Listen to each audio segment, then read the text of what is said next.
Ceux-ci confessaient qu'ils étaient étrangers et pèlerins sur la terre. Hébreux 11, 13.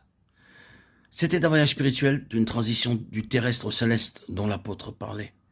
Il y avait l'aspect intérieur, mais il y avait aussi l'aspect extérieur, à eux-mêmes. Et c'est la même chose pour nous. La tendance naturelle, c'est de se tourner vers soi-même.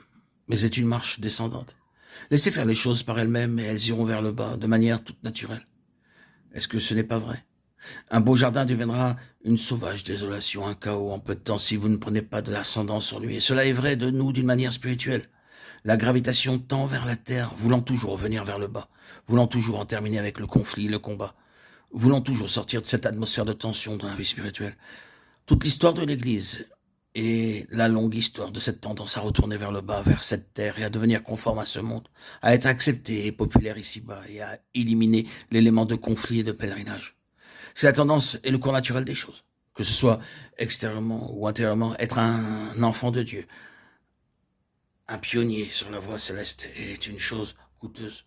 Vous allez à l'encontre de la tendance religieuse. Et pour illustrer cela, considérons encore cette lettre aux Hébreux.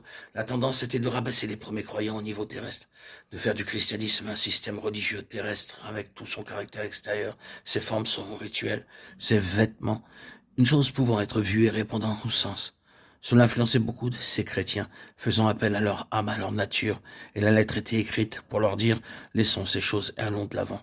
Nous sommes pèlerins, nous sommes étrangers. C'est ce qui est céleste qui compte. Mais aller à contre-courant du système religieux qui a pignon sur rue ici-bas, c'est une chose coûteuse et impliquant la souffrance. C'est, et je le ressens parfois, beaucoup plus coûteux que d'aller à l'encontre du monde lui-même. Le système religieux peut être plus impitoyable, amer et cruel. Et il peut utiliser toutes ces choses méchantes, ces suspicions méprisables, ces choses qui causent des dommages et que vous ne trouverez même pas chez les gens décents de ce monde. C'est coûteux d'aller vers ce qui est céleste, c'est douloureux. Mais c'est la voie des pionniers, il doit être clair que cela doit en être ainsi. Il y a cette expression dans cette lettre. Sortons donc